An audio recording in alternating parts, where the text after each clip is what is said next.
인맥을 넓히면서 스트레스 받으면서 100억을 버는 선택, 또 하나는 그냥 인맥 넓히지 않고 좋은 사람들 만나면서 10억을 버는 선택. 그럼 저는 지금 주저없이 후자를 선택하겠다고 해요.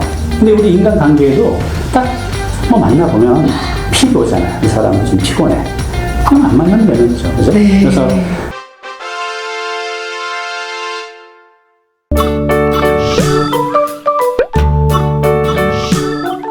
자, 그러면 선생님 이제 인간관계에 대한 질문 한번 드려볼게요. 네. 자, 혹시 주변에 사람이 굉장히 많은데 네. 이런 사람들은 웬만하면 친해지지 마라, 멀리해라 네. 라는 사람들이 있을까요?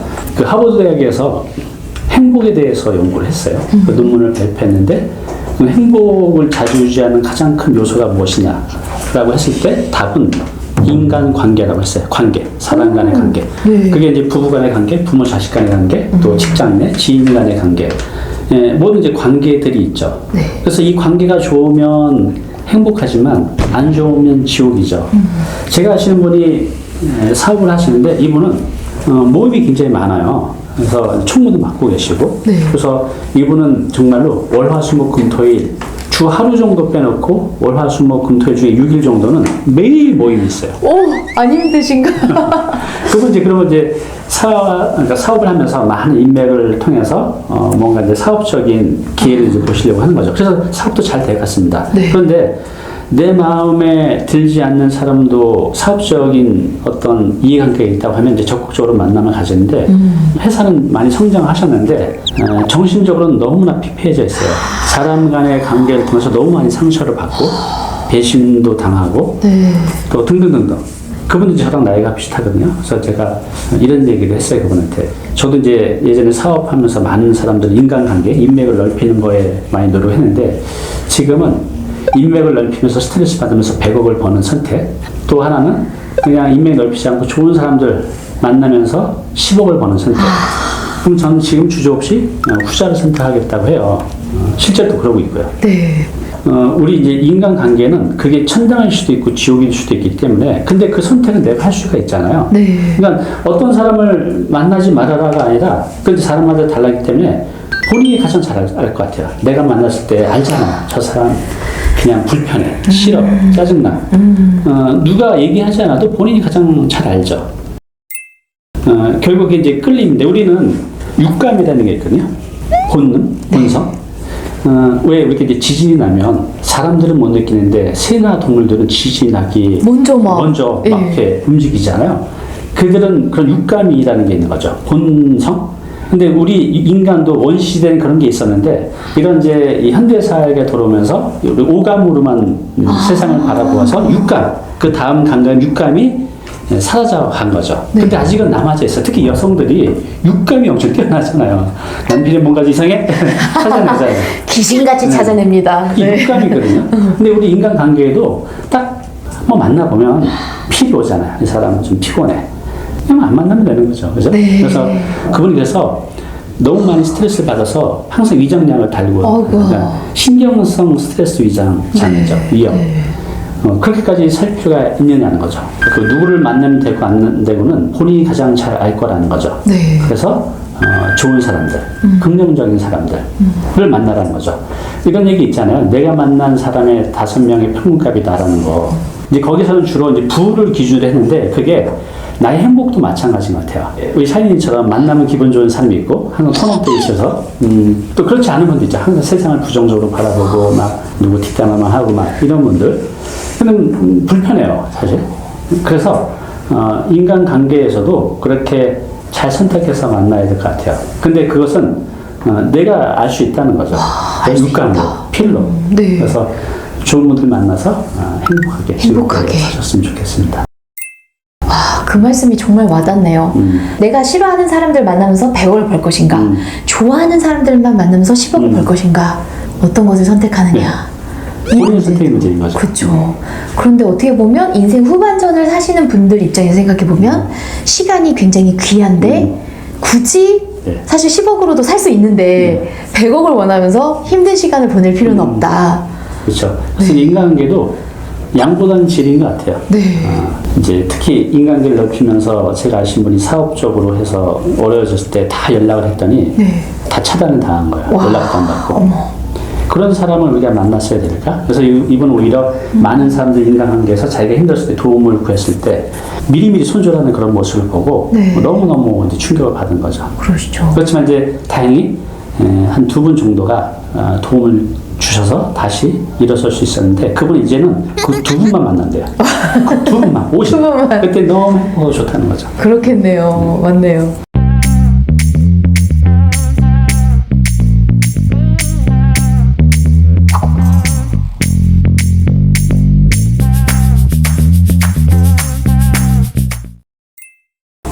네.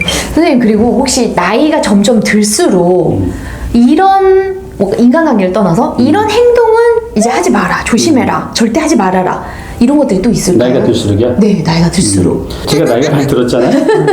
네, 젊어 보이세요. 네. 근데 굉장히 즐겁게 살아요. 굉장히 행복하게 살고 오히려 제가 30대, 40대보다 지금이 더 행복해요. 네. 그리고 이제 굉장히 액티브하고 근데 그게 이제 왜 그러냐면 설렘 때문에 그런 것 같아요. 설렘. 그러니까 사람의 감정에서 특히 이제 나이가 들수록 가장 활력 있게 만들어주는 거, 살아있다는 느낌을 갖게 해주는 건 그 감정은 여러 가지 수백 가지 감정이 있지만 설렘인 것 같아요. 첫사랑, 첫 소풍. 요즘 아이들은 모르겠지만 저희 때는 소풍 가면 이제 밤잠 못 잤어요. 못 너무 잤죠. 좋았어요. 네, 소풍. 김밥이 맛있을까? 네, 사이다하고 김밥을 먹을 수 있는 유일한 날이었어요. 1년에 2번. 네. 그리고 이제 성인이 돼서 대학, 첫 미팅, 첫 직장. 얼마나 설레요. 근데 그러다가 이제 성년이 되면 그 설렘이라는 감정이 점차 없어지고 그냥 다람쥐 쳇바퀴 돌면서 살게 되죠. 그래서 나이가 들면서 설렘이라는 감정이 없어지게 되는데 지금 생명력을 점점 잃어가는 거죠. 그런데 오히려 나이가 들수록 그 설렘이라는 감정을 갖게 하는 방법이 있어요. 뭐죠? 그게 뭐냐면 지금 질문하신 게 나이가 들수록 이건 절대 하지 말아라. 맞아요. 호기심을 포기하지 말아라. 호기심을 잃지 말아라. 네. 호기심을 있는 걸 이제 포기하지 말아라. 또 배움을 포기하는 것을 하지 말아라. 배움을 그치 포기하지 말아라. 네. 우리가 이제 가장 그 중요한 감정이 설렘이라고 했는데 그 설렘은 내가 무언가 호기심을 가질 때, 또 배움을 통해서도 우리가 많은 설렘을 가질 수가 있거든요. 그래서 몰랐던 세상을 알아갈 때 우리가 얼마나 행복해요. 그 행복이라는 감정이 이제 설렘이라는 이제 감정이 있었던 것 같아요. 제가 아시는 분이 60대 초반에 사별을 했어요. 60대 초반이면 좀 이른 나이에 네. 하셨네요. 근데 이제 이혼은 서로 꼴보기 싫어 이혼했기 때문에 이혼해도 그게 크게 아쉬울 게 없어요. 근데 서로 좋은 관계가 있을 때 그분이 이렇게 돌아가시면 그 빈자리가 너무 커서 우울증도 오고 심지어는 이제 극단적인 선택을 할 생각까지 하셨대요. 그렇게 이제 3년, 4년 보내면서 이분이 재산도 좀 있으셨어요. 그래서 완전히 집 안에만 있는 것, 아이고야. 바깥에 안 나가고 네. 이제 그런 단계까지 간 거죠. 네. 이제 그런 모습을 보고 그분의 이제 좋은 친구분 한 분이 그러니까 이럴 때 이제 정말 내 마음을 알아주는 친구가 필요한 것 같아요. 그 친구분 한 분이 그분을 이제 끌어낸 거죠. 그러면서 내가 지금 취미생활을 하고 있는데 나랑 한번 같이 가보자. 그래서 그분이 간 곳이 뭐냐면 사교 댄스 하는 곳이었어요. 댄스. 네. 우리가 인간이 뭔가 음악에 맞춰서 내 몸을 움직일 때 그것만큼 행복한 게 없대요. 춤 좀 추시나? 네. 저는 왼발만 2개입니다. 그래서 그분이 이제 거기를 간 거예요. 네. 근데 이제 쭈뼛쭈뼛 하시다가 이제 친구를 통해서 춤을 배우게 되고 그래서 새로운 세상을 만난 거죠. 내가 정말 즐길 수 있는 것. 호기심이 생긴 거죠. 춤에 대해서. 그렇죠. 그래서 그분이 2년 만에 대회까지 나가게 되었대요. 그래서 지금은 이제 그분이 그 뒤에 찾아오셨는데 이제 3년 전에 오셨을 때는 자세가 이러셨거든요. 근데 이제 춤을 배우셨잖아요. 네. 딱 이렇게. 그리고 얼굴을 항상 밝고. 그래서 이제 생각 자체도 완전히 다 바뀌었어요. 그래서 그분이 그를 통해서 세상에 대한 호기심이 생겨서 지금은 이게 계기가 돼서 춤뿐만 아니라 북구시도 배우고 또 기타도 배우고. 와. 그러면서 이제 여가 생활을 즐기면서 세상에 이제 끊임없는 호기심을 가져간다는 거죠. 세상에 내가 호기심만 가지면 누릴 수 있는 것이 수천 수만 가지라는 걸 알게 됐대요. 와. 그래서 우리 어린아이처럼 세상에 대한 호기심 네. 포기하지 말자. 또 배움을 포기하지 말자. 그럼 그 과정에서 혹시 선생님 막 돈이 많이 들어서 이거는 내가 호기심을 가져보고 싶어도 너무 좀 부담스럽다라는 것들이 있을 수 있죠. 있잖아요. 그렇죠. 경제적 부담 많이 없이도 호기심 가질 만한 것들이 뭐가 있을까요? 여러 가지가 있겠지만 제 개인적으로 꼭 권하고 싶은 것은 독서예요. 저는 책을 읽을 때 가장 행복하거든요. 물론 이제 독서가 습관화되지 않은 분들은 책 읽는 게 오히려 행복이 아니라 고통스러울 수 있어요. 근데 이게 이제 습관이 되면 책을 통해서 정말 세상을 알아갔다는 거, 몰랐던 것들을 또 알게 되는 거, 또 책을 통해서 나를 객관적으로 바라볼 수 있는 거, 책을 통해서 세상을 좀 더 많이 알아간다는 거, 물음표가 느낌표가 되는 거잖아요. 그럼 좀 삶이 좀 더 뚜렷해지는 것 같아요. 그리고 좀 더 좋은 선택을 해갈 수가 있고. 그래서 저는 책은 도서관 좀 많이 있잖아요. 네. 돈 없이도 할 수 있는, 평생 할 수 있는 취미 생활이라는 거. 그런데 또 하나, 악기. 악기. 이제 나이가 들면 결국은 혼자가 되는데 같이 할 수 있는 것들은 대상이 없으면 혼자 못하는 것들이 많잖아요. 근데 이제 악기 같은 경우는 혼자 할 수 있잖아요. 뭐 악기도 물론 이제 비싼 게 있지만 뭐 기타나 맞네. 오카리나, 제가 오카리나 얼마 전에 샀는데 그런 거 해서 하면 내가 불면서 가장 내가 먼저 듣고 있잖아요. 그죠? 그래서 악기 하시는 분들은 스스로 힐링이 된대요. 그래요. 그래서 저도 예전에 그 20대 때 여성분들을 꼬신다고 이렇게 표현을 했는데 이렇게 했잖아요. 네, 아주 좋습니다. 직관적인 단어예요. 네. 꼬시는 데 있어서 우리 때는 기타가 필수였어요. 근데 그때 기타를 열심히 그 동기가 돼서 네. 기타를 배웠는데 나중에 그런 목적으로 했는데 집안에서 조용히 내가 쳐보니까 막 제 스스로가 너무 행복하고 좋은 거예요. 네네. 악기 하나 다루는 거 너무 좋을 것 같습니다. 그렇네요. 독서와 기타 큰 돈 들이지 않고 네. 스스로 즐겁게 세상을 넓혀갈 수 있다. 맞네요.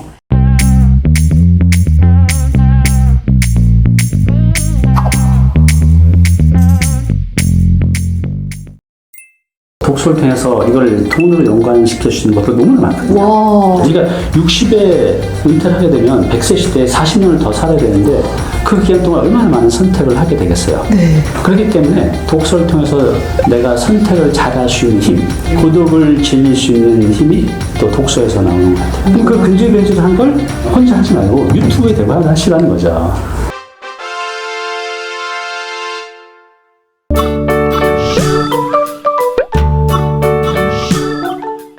그럼 선생님 사실 독서가 이렇게 여러 방면에서 굉장히 좋은 역할을 하는데 습관이 안 되신 분들은 이게 혼자 하기가 조금 네. 어렵거든요. 좀 쉽게 접근할 수 있는 방법, 습관화할 수 있는 방법이 있을까요?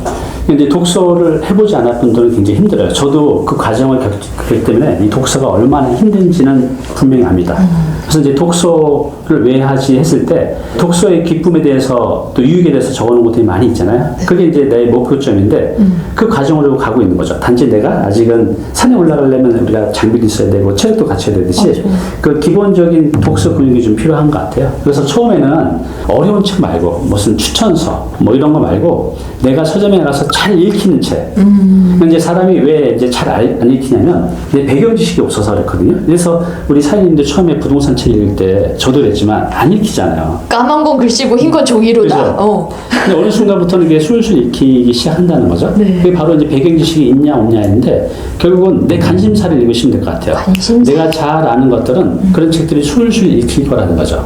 그래서 남들이 좋아하는 책, 또 추천하는 책이 아니라 내가 좋아하는 책을부터 읽기 시작한다고 하면 어떤 거에 따라 다르지만 3개월에서 4개월 정도만 하면 내 습관으로 자리 잡는다고 해요.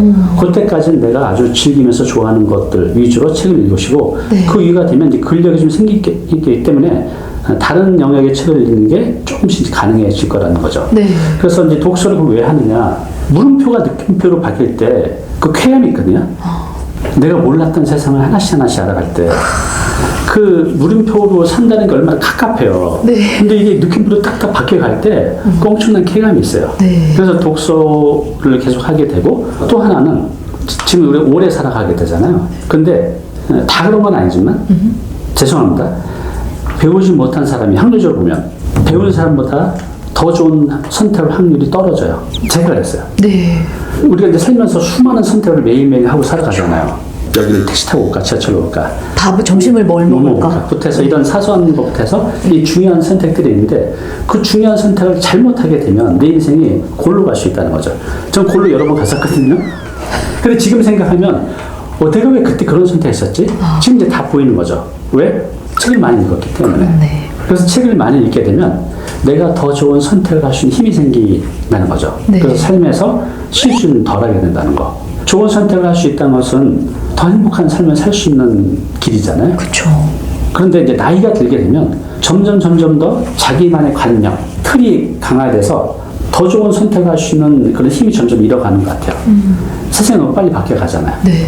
그래서 이제 독서는 내 안에 그 틀을 깨고 세상에 많은 지식들을 계속 흡수해서 내가 살면서 더 좋은 선택을 할 수 있는 그 힘을 갖게 된다는 거죠. 우리가 60에 은퇴를 하게 되면 100세 시대에 40년을 더 살아야 되는데 그 기간 동안 얼마나 많은 선택을 하게 되겠어요. 네.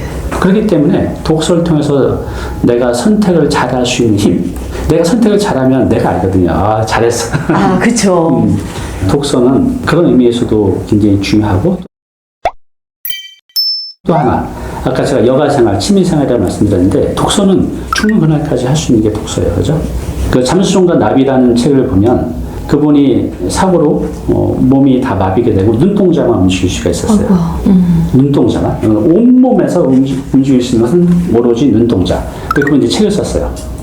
눈동자를 좌로 가면 A, 오른쪽으로 가면 B, 위아래로 가면 C 이런 식으로 해서 눈동자만 움직여서 그 상황에서도 이제 책을 쓴 거죠. 내 몸은 잠수종 같은 그런 거에 내가 갇혀져 있지만 내 영혼은 자유롭다는 거죠. 그러니까 우리가 어떤 환경에 있어도 내가 할 수 있는 거는 독서와 글쓰기이지 않을까 싶어요. 독서와 글쓰기는 우리가 예를 뭔가 창업을 하려고 해도 돈이 있어야 되고 네. 내가 멋지게 변호사를 하고 싶어도 자격증이 필요하고 맞아요. 좋은 직장에 들어가려고 해도 스펙이 필요하잖아요. 네. 이 세상에서 내가 하려는 어떤 선택들은 다 조건이 필요로 하는데 독서와 글쓰기는 그 누구도 막진 않아요. 내 자유의지로 얼마든지 할 수 있다는 거죠. 눈과 손이 있으면. 네, 그죠? 네. 그래서 이것이 나한테 좋은 선택들을 만들어주고 노년의 나의 좋은 여가 생활이 되고 네. 책을 읽게 되면 아까 제가 이제 외로움과 고독이라고 말씀드렸는데 책을 읽으면서 고독을 즐길 수 있는 그러니까 고독이 이제 나쁜 의미가 아니라 긍정적인 긍정적인. 네. 고독을 즐길 수 있는 힘이 또 독서에서 나오는 것 같아요. 1년 4계절이 가을처럼 독서의 계절이 될 수 있다. 그래서 제가 이제 독서 부동산 하는 사람이지만 네. 독서를 더 많이 앞으로 얘기를 하려고 합니다. 이제 독서가 단순히 그런 것 말고도 독서를 통해서 이걸 돈으로 연관시킬 수 있는 것들 너무나 많거든요. 와. 집중 독서를 통해서 네. 한 분야에 한 1년 정도 예를 들어서 이 물을 끓일 때 50도로 24시간 끓여봤자 안 끓잖아요. 아, 그렇죠. 100도씨로 끓여야만 얘가 끝나는 거죠. 맞아요. 그냥 독서도 그냥 쉬엄쉬엄 읽어서는 끓어 안 나는 것 같아요. 어머나, 내가 뭔가 웬일이야. 목적을 내면 네. 100도씨로 팍 끓여야 된다는 거죠. 샤이님이 어렸을 때 이렇게 돋보기로 해 모아서 이렇게 검은 종이 틀어본 적 있어요? 네, 있어요. 그 하나에 뾰족한 점을 이제 찾게 되면 뭐든지 해낼 수가 있는데, 그래서 우리가 독서를 만약에 1년 동안 내가 관심 있는 분야, 책을 한 50권 정도만 읽으면 네. 그 분야에 준 전문가가 돼요. 그 준 전문가가 된다는 뜻은 뭐냐면 돈을 벌 수 있는 힘이 생긴다는 거죠. 와. 이 놀라운 이 비밀을 많은 분들이 너무나 모르고 있고 안다고 할지라도 구체적인 방법을 모르는 거죠. 그래서 저는 부동산 재테크는 돈이 있어야 되고 또 위험하지 않아요. 잠을 들 수도 있거든요. 네. 지금 부동산 투자했다가 밤잠 못 자는 분들이 얼마나 많이 맞아요. 네. 근데 독서는 다른 거 다 빼고도 독서를 통해서 제가 준 전문가가 되고 이를 통해서 다양한 수익 활동을 해갈 수가 있다 하는데 이 과정에서는 위험 요소가 거의 없어요. 그렇죠? 뭐 앞으로 부동산 재테크에 대해서 말씀을 드리겠지만 독서를 통해서 평생 은퇴 없이 혼자 살아갈 수 있는 그 힘을 길러드리고 싶은 거고 또 독서를 하게 되면 독서 모임 나가게 되잖아요. 그럼 독서 모임에 나가보면 사람들이 다 좋아요.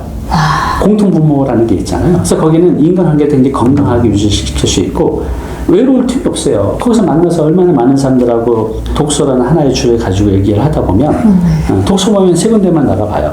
외로울 틈이 없죠. 이제 어디 보면 다음에 이쪽 곳에 가면 근데 이번에 나가서 이걸 제대로 멋지게 말해봐야지 막 이런 욕심도 내고 그분들하고 또 애프터도 가지고 그래서 그래서 독서를 통해서 관계, 또 행복, 또 넓혀갈 수 있지만 좀 더 돈적인 측면에서 본다고 하면 평생 은퇴 없이 현역으로 살아갈 수 있는 직장이 아니라 직업을 만들 수도 있다는 겁니다. 그래서 내가 책을 한 50권 정도 읽으면요. 입이 근질근질해요. 왜? 자랑하고 싶어서. 아는 게 너무 많아지거든요. 그렇게 되는 그럼 그 근질근질한 걸 혼자 하지 말고 유튜브에 대고 하시라는 거죠. 내가 책을 50권 정도 읽으면 책 하나하나에 주는 지식도 있지만 이 책과 책과 연결돼서 나오는 그 창작의 영역도 굉장히 많거든요. 책과 책 사이의 경계점에서. 그럴 것 같아요. 이런 것들을 그냥 얘기하는 겁니다. 근데 이제 사람들이 너무 잘하려고 하니까, 또 이제 평가받는 거, 피드백에 대해서 두려워하시죠. 이거 내가 이 정도 얘기해도 되나? 얘기해도 됩니다. 예를 들어서 우리가 신문에 보면 사설이나 컬럼 있죠. 네. 완벽한 글이에요. 네, 너무 잘 썼어요. 근데 재미는 하나도 없어요. 네. 읽고 싶지가 않아요. 네. 근데 이제 샤이님이 뭐 어제 누구 만났는데 막 이렇게 죄송합니다. 수다를 떨면 몰입이 돼요. 그래서 어쨌다는 거야. 이게 좋은 거라는 거죠. 아, 그렇게 볼 수 있구나. 그래서 유튜브는 할 때 그냥 내 친구한테 수다 떨듯이 네. 스트레스 해소도 되고 이거 너무 좋은데요? 그냥 그렇게 내가 편안하게 하면 듣는 분들도 편안하고 재미있어요. 일석이조. 네. 내가 알고 있는 지식을 멋지게 얘기하려고 하지 말고 네. 그냥 편안하게. 편안하게. 네. 내 친구한테 얘기할 때 이거 어떻게 멋지게 얘기하지? 이 생각 안 하잖아요. 네, 막 하잖아요. 맞아요. 그렇게 하면 되는데 이게 이제 안 되는 거죠. 네. 그래서 이런 용기만 생긴다고 하면 누구든지 유튜브 크리에이터가 될 수 있는데 그 컨텐츠는 내가 읽은 책에서 무한대로 조합해서 만들 수 있다는 거죠. 와. 그러면 돈도 벌고 그러네요. 평생의 직업도 갖고 우리 어렸을 때 자석 가지고 물에를 딱 훑으면 그 쇳가루만 쫙 모으잖아요. 네. 나하고 코드에 맞는 사람만 내 구독자가 되고 내 팬이 돼서 그분들하고 좋은 관계로 갈 수가 있는 거죠. 그렇네. 그래서 내가 세상에 내 컨텐츠를 뿌리면 내 컨텐츠와 결이 같은 사람들이 네. 그 자석처럼 다 끌려오는 거예요. 와우.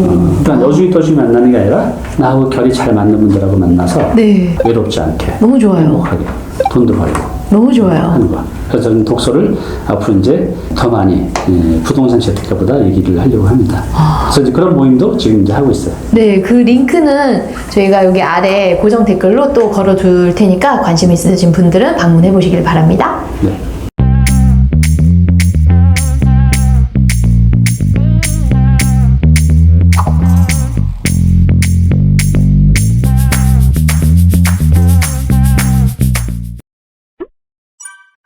우리나라 이혼하는 사람들의 30% 이상이 황혼이혼자들이에요. 근데 그 비율이 점점 이제 높아지고 있는 거죠.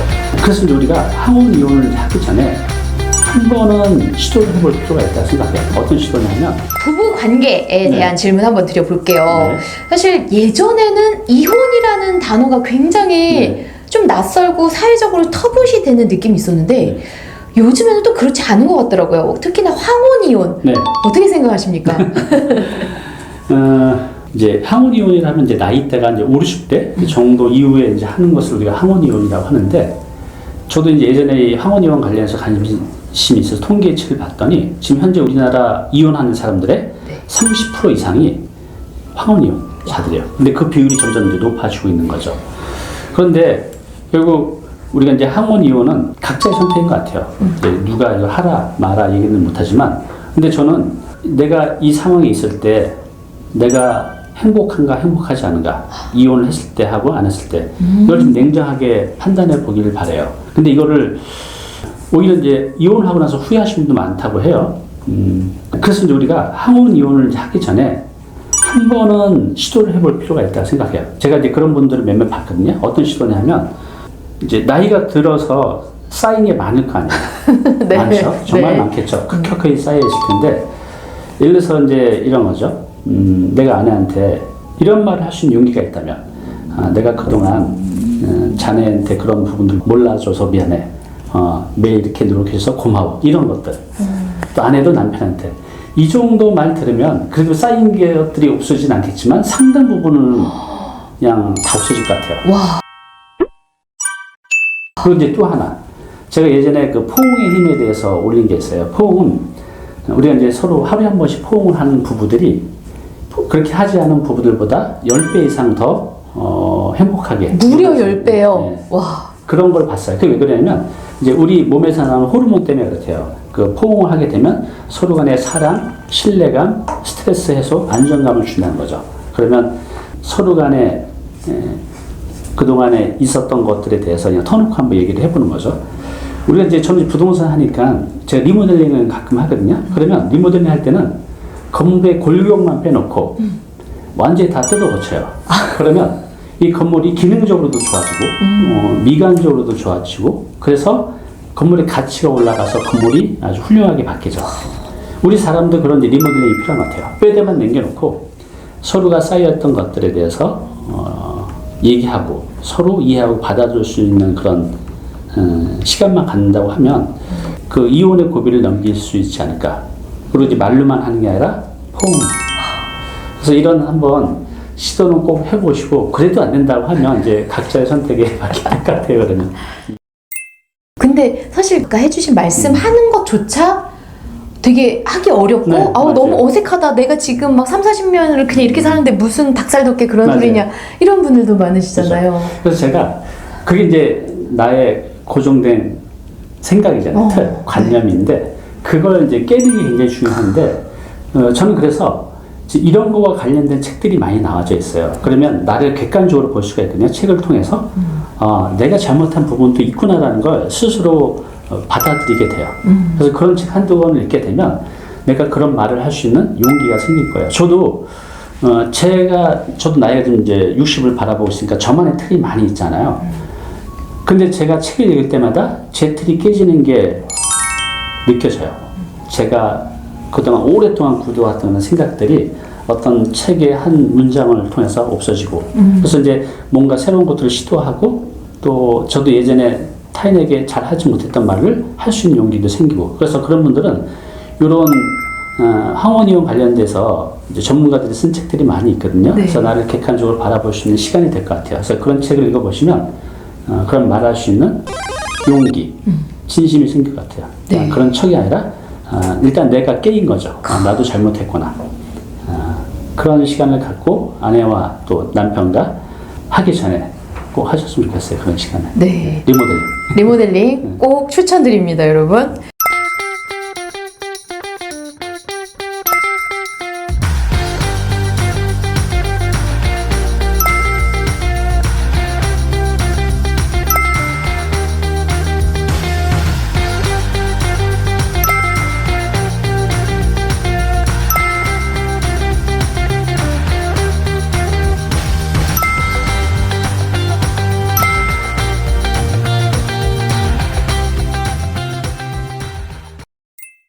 자, 그렇다면 선생님, 혹시 황혼이혼을 그래도 우리는 해야 되겠다라고 결정을 한다면 네. 어떤 이유가 클까요? 저희 세대만 해도 네. 특히 이제 저희 부모님 세대죠. 이혼은 뭐 말도 안 되는 거죠. 특히 여성한테 불리셨어요. 이혼한 여자를 바라보는 이제 이 사회적인 시선이 굉장히 따가웠잖아요. 그리고 이제 저희 세대 때도 제가 20대 때만 해도 이혼은 말도 안 되는 것처럼 이제 생각했는데 지금은 저희 세대조차도 이제 누가 이혼했다 그러면 네. 했구나 이 정도로 받아들이지 그걸 이제 색안경을 끼고 바라보지 않는 것 같아요. 그런데 저희 세대까지만 해도 그래도 참고 살았어요. 특히 여성분들이. 네. 근데 그 참고 살게 하는 가장 강력한 끈이 이제 두 가지가 있었죠. 뭘까요? 첫 번째는 자식이고 자식. 아, 네네. 애 때문에 살지. 네. 자식 때문에 살지라는 말을 많이 이렇게 하잖아요. 두 번째는 돈이에요. 아무래도 이제 요즘 여성들은 우리 부모 세대하고 다르게 경제활동을 하잖아요. 돈이 힘이에요, 세상은. 오히려 저희 부모 세대들이 이혼을 못했던 이유 중에 가장 큰 게 자식 때문에도 있지만 두 번째는 내가 경제력이 없기 때문에 그렇거든요. 네. 그런데 이 항혼이혼을 결심하게 되는 가장 큰 이유는 이 자식과 돈이 이 강력한 두 끈인데 이게 없어질 때 항혼이혼을 많이 하는 것 같아요. 자, 그럼 언제 없어지게 될까? 이 두 가지 일단 끈이? 자녀가 고등학교를 졸업하고 네, 맞아요. 성년이 되고 그리고 아내분도 남편분도 각자 일이 있으신 그쵸? 경우 네. 보통 이제 남자가 퇴직할 때예요. 남자가 퇴직할 때. 남자가 퇴직을 하게 되면 네. 대충 자녀들은 다 성년이 돼 있고 또 경제력을 갖고 있던 남성이 경제력이 없어지니까 이제 수평이 되는 거죠. 관계가. 세상에. 그리고 이제 이때 뭐가 문제냐면 남성은 직장이 전부 다였어요. 이제 나를 밖에 나가서 인사를 할 때 명함을 내놓으면 무슨 회사, 직함이 있고 있잖아요. 네. 그러니까 명함이 곧 나였죠. 그리고 직장은 그 나의 인간관계의 거의 99%다 직장에서 연관이 돼 있어요. 그래서 남성에게 직장은 모든 것이에요. 근데 퇴직과 동시에 이 모든 것이 한순간에 없어지는 거죠. 네. 그냥 갑자기 동네 아저씨, 동네 할아버지가 되는 거예요. 네. 이게 어마어마한 충격이에요, 남성한테. 그럴 것 같아요. 나의 정체성이 없어지는 거죠. 그래서 이제 은퇴를 하고 이제 집에 돌아왔으니까 내가 평생을 우리 처자식을 먹여 살렸으니까 인정받고 존중받을 자는데 오히려 자식들도 아버지 보기를 뭐같이 보고 아내도 그렇고 오히려 이제 더 하대시하는 거죠. 그런데 이제 문제는 뭐냐면 아내 입장에서도 큰 스트레스예요. 자 보세요. 아내 입장은 남편이 직장 가면 남편이 없는 그 공간, 그 시간에 본인이 해왔던 그 20, 30년의 세월이 있잖아요. 네. 근데 그 시간과 공간에 갑자기 남편이 퇴직하고 딱 앉혀 있잖아요. 이게 너무 불편한 거예요. 너무 힘들고. 그게 좋은 게 아니라 오히려 불편하다. 네. 뭐 좋은 부부도 있겠지만 좀 드문 것 같아요. 우리 기성세대들은. 그래서 남편이 퇴직한 동시에 두 사람의 연결고리인 자성, 네. 그다음에 돈 문제가 돈이 없어지고 자녀는 성년이 되고 끈이 이제 없어지는 거죠. 그리고 이제 남편이 퇴직하고 집에 들어오면서 남편은 남편대로 스트레스를 받고 또 아내는 아내대로 스트레스를 받으면서 간극이 좀 더 멀어지는 것 같아요. 서로 간에 회복할 수 없는. 그래서 이때 남편이 퇴직을 하는 그 시기에 참고 살아왔던 아내, 특히 여성 쪽이 더 많이 신청을 한다고 해요. 네. 항원이용 신청을. 그런 이유인 것 같아요. 네, 그렇겠네요. 사회적으로 보면. 네.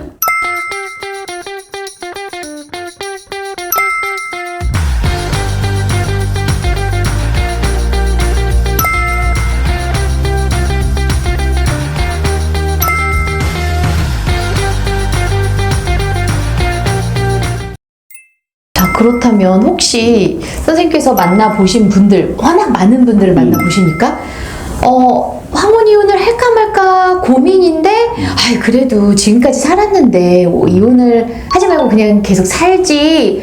근데 또 생각해보면 여전히 힘들고, 그런 경우에, 자, 이런 경우라면 그냥 이혼하는 게 좋습니다. 라는 어떤 그런 잣대가 좀 생긴 게 있으실까요? 저도 했잖아요. 네. 이혼을 했잖아요. 네. 그리고 이제 제 주변에 보면, 제 나이 때 보면, 모임에 나가보면, 이혼하시는 분들이 정말 많이 있어요. 근데 자연스럽게 또 얘기가 깊어지다 보면, 결혼 전에 얘기들을 많이 듣게 되죠. 근데 이제 어떤 것들은 서로가 이제 맞춰서 살 수도 있는 거지만, 일방적으로 한쪽에서 행해지는 것들 있잖아요. 예를 들어서 폭언. 아, 반복적인 폭언. 네. 폭행. 만약에 우리 샤이니님이 네. 일반적인 남편의 폭행이나 폭언이 있다고 하면 살 수 있겠어요? 저는 바로 이혼할 것 그죠? 같아요. 네. 바로. 오늘 바로 신청. 한번 이혼하시는 분들이 그런 얘기를 해요. 그때 바로 이혼했었어야 하는데 라는 얘기를 했었어야 하는데. 그런 이제 폭언이나 폭행. 그게 이제 반복적으로 한 번이 아니라 반복적으로 나올 때가 이제 문제가 되는 거죠. 일방적으로. 또 뭐가 있을까요? 용서하지 못할 것들. 외도. 그죠? 외도. 네. 도박. 네. 그리고 또는 또 뭐가 있을 수 있을까요? 알코올 중독. 뭐 왜 알코올 중독? 이런 것들은 네. 뭐 그냥 참고 살기가 힘든 거죠. 또 누가 요즘에 이제 참고 살겠어요? 잘 바뀌지도 않고. 네. 그래서 우리가 이제 이거 외에는 것들은 뭔가 이렇게 조율을 해볼 수 있는 여지가 있는데 이런 것들은 잘 바뀌어지지 않고 개선이 안 되는 것 같아요. 그리고 너무 상처가 깊이 생기는 거죠. 맞아. 아니 내가 누구한테 맞았어요. 그 타인한테 맞아도 진짜 죽을 때까지 기억이 나는데 진짜 평생 반려자인 남편 아내한테 폭행을 당했다고 하면 이게 회복이 될까요? 육체적으로는 금방 회복이 되겠지만 정신적으로는 평생 가겠죠. 그쵸. 그래서 우리가 이제 부부간에 기본적으로 최소한 지켜야 될 것들을 서로 지키지 않았을 때는 좀 조심스럽긴 하지만 서로 위해서 각자에게 갖는 게 좋지 않을까 생각을 해봅니다. 그렇네요. 정말 명쾌하네요. 정말 이거는 정말 명쾌해요. 여러분들도 그런 경우에 해당 혹시 되신다면 더 이상 고민은 시간만 늦출 뿐인 것 같습니다, 여러분. 네.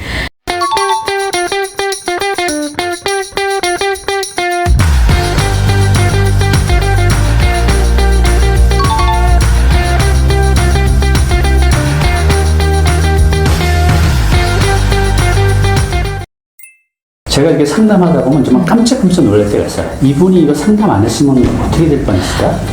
진짜 몇천, 몇억, 몇십억을 날릴 수 있는 사람도 너무 많았는데 우리가 이제 은퇴 노후라는 나이대가 있잖아요. 뭐 적게는 50대에서 60대인데 여러 가지가 있지만 이제 두 가지가 필요한 것 같아요. 첫 번째는 그래서 이게 왜 중요하냐면 10년 뒤면 70대 초반이란 말이죠.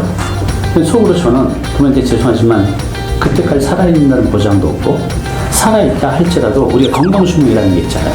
보면은 뭐 10% 보장, 20% 보장, 다 보장이에요. 보장이라고 말하는 데는 거의 99%는 다 사짜다라고 생각을 하시면 될 것 같아요.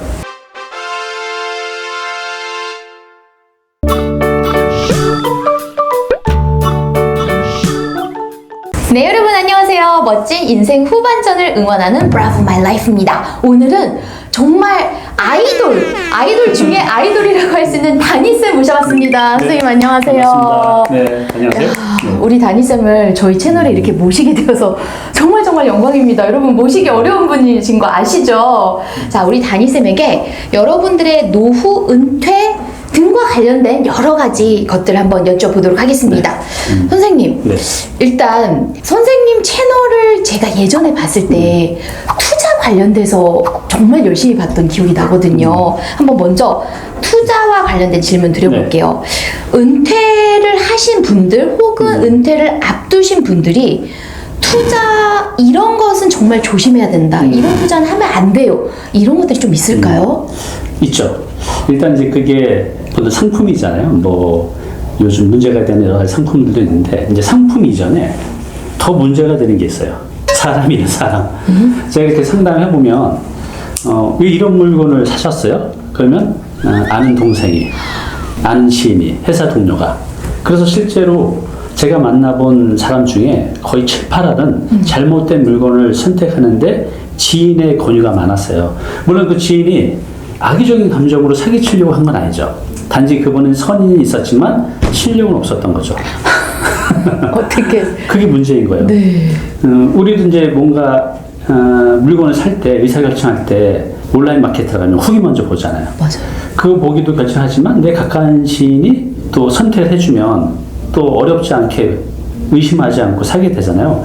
근데 이것은 그냥 뭐 몇만 원, 몇십만 원짜리 아니라 몇천, 몇억, 몇십억이 될 수 있는 건데 그래서 주변 지인들한테 소개를 받았을 때 꼭 한번 다시 한번 전문가한테 상담을 받아보길 권해드리고요.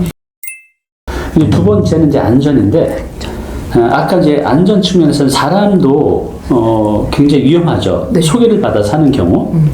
그런데 이제 상품으로 이제 보면 뭐 보통 이제 이런 시니어층들이 이런 물건을 접하게 되는 게 광고를 통해서 많이 접하게 돼요. 신문 그런 데 보면은 뭐 10% 보장, 20% 보장, 다 보장이에요. 선생님 보장은 없어요, 그죠? 아, 보장은 없다. 아무리 이런 증서 같은 걸 주어도 보장이 안 될까요? 예를 들어 이제 그런 증서를 주는 데도 있죠. 그런데 그런 증서를 주는 그 주체가 국가가 아니라 그냥 뭐 이름도 없는 어디 법인이에요. 그 법이 없어지면 그 보장해 주는 대체가 없어지는 건데 의미가 없는 거죠. 그죠? 너무 중요하네요. 네. 그래서 그런 보장은 의미가 없고 보장이라고 말하는 데는 거의 99%는 다 사짜다라고 생각을 하시면 될 것 같아요. 그죠? 오히려 사짜다. 네.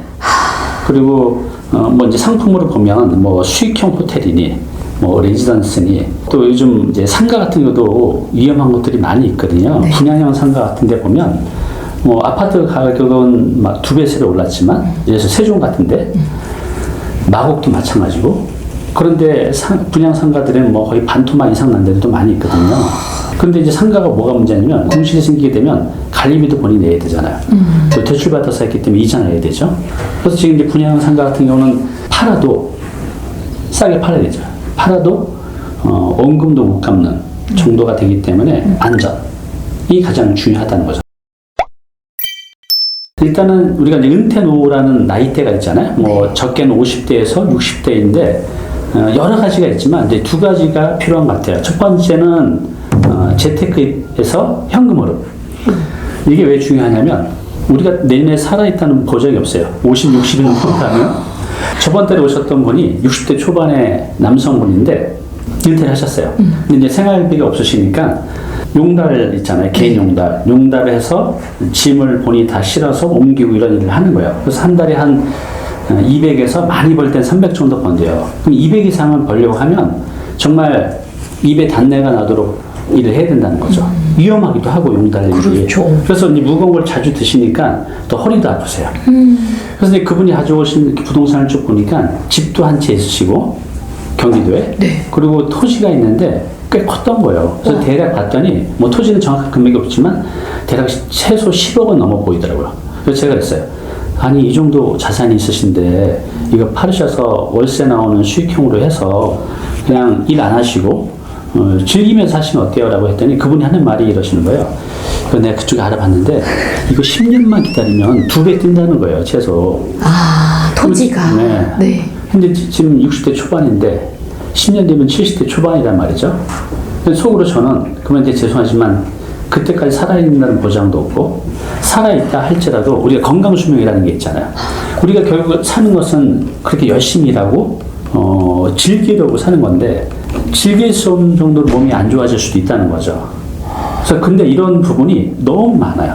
그거 큰 문제겠네요. 정말 많아요. 이게 상담하다 보면 자산은 많은데 그 현금흐름을 만들지 못해서 노동을 통해서 살아가는 분들. 그래서 이제 은퇴 직후에 어느 정도 자산이 있는 분들은 현금으로 만들 수 있는 걸로 갈아타면 좋겠고 또 이제 큰 집에 사시는 분들이 많잖아요. 뭐 40평, 50평 아니면 작은 집이라도 뭐 강남, 서초, 송파 이런 데 비싸잖아요. 애를 다 출가하고 나면 거기 살 이유가 없단 말이죠. 그러면 예를 들어서 뭐 강남에 있다가 강북 쪽으로 가면 집값이 뭐 3분의 1도 안 되잖아요. 그럼 나머지 돈을 갖고 내가 현금 흐름을 만들 수 있는데 그 비싼 집에 엉덩이 깔고 앉아 있으면서 또 생활비를 걱정하는 거. 그래서 은퇴 시점에서는 현금 흐름에 집중을 하는데 그 주거비를 낮춘다든가 아니면 현금 흐름이 나오지 않는 부동산은 현금 흐름이 나오는 부동산으로 갈아타는 거가 가장 중요한 것 같아요. 그래서 정리를 하면 일단 이제 사람을 내 주변에 있는 사람을 이제 조심하셔야 되고 두 번째는 현금 흐름을 만든 자에 대해서 집중했으면 좋겠어요. 목적이 우리가 분명해야 된다는 거죠. 네. 그래서 우리가 살아가는 근본적 목적은 열심히 살아왔으니까 은퇴 후에는 행복하게 살자인데 그 행복하려면 이제 두 가지가 필요하잖아요.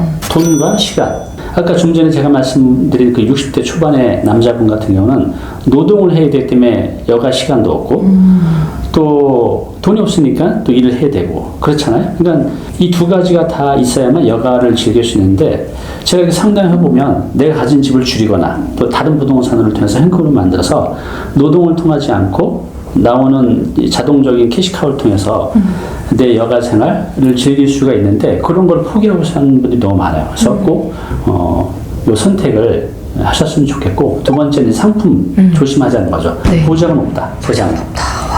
지금 이제 국가에서 보장해 주는 것도 위태위태한 것들이 많이 있는데 하물며 개인이 뭐 법인이 보장해 준다는 건 말이 안 되죠. 그래서 뭐 이제 수익형 호텔도 있고 뭐 레디언스 무슨 아직도 이렇게 상담해 보면 기부동산에서 네. 하는 것들도 많이 있어요. 그래서 뭔가 내가 모르는 것을 선택할 때는 그것을 한번 전문가한테 상담만 해보면 좋을 것 같아요.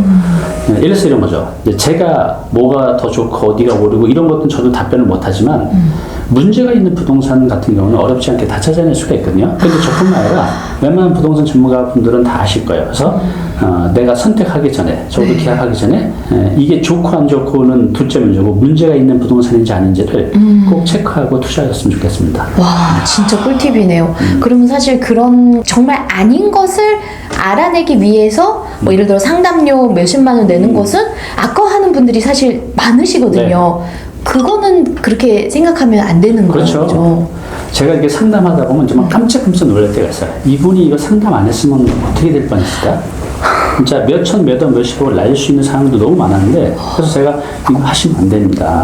요거 체크하세요. 라고 해서 그렇게 가신 분들이 뭐 수백 명이 넘죠. 그런 분들이 만약에 그때 그 선택을 했으면 지금 굉장히 힘들어 했을 거예요. 그렇네요. 내가 이제 투자를 할 때는 내가 돈이 들어갈 때는 위험하잖아요. 내가 상담하러 간 곳이 오히려 사자가 있는 곳일 수도 있고 이거 안 좋아 이거 사세요. 근데 그게 사자예요. 이런 경우도 많이 있거든요. 그래요. 근데 이제 내가 이게 문제가 있는지 없는지는 그래도 우리가 검증할 곳이 많이 있으니까 그런 전문가한테 꼭 사전에 체크하시고 하셨으면 좋겠습니다. 네. 여러분 어떻게 보면 소탐대실하지 않는 그런 현명함을 갖추시면 좋겠습니다.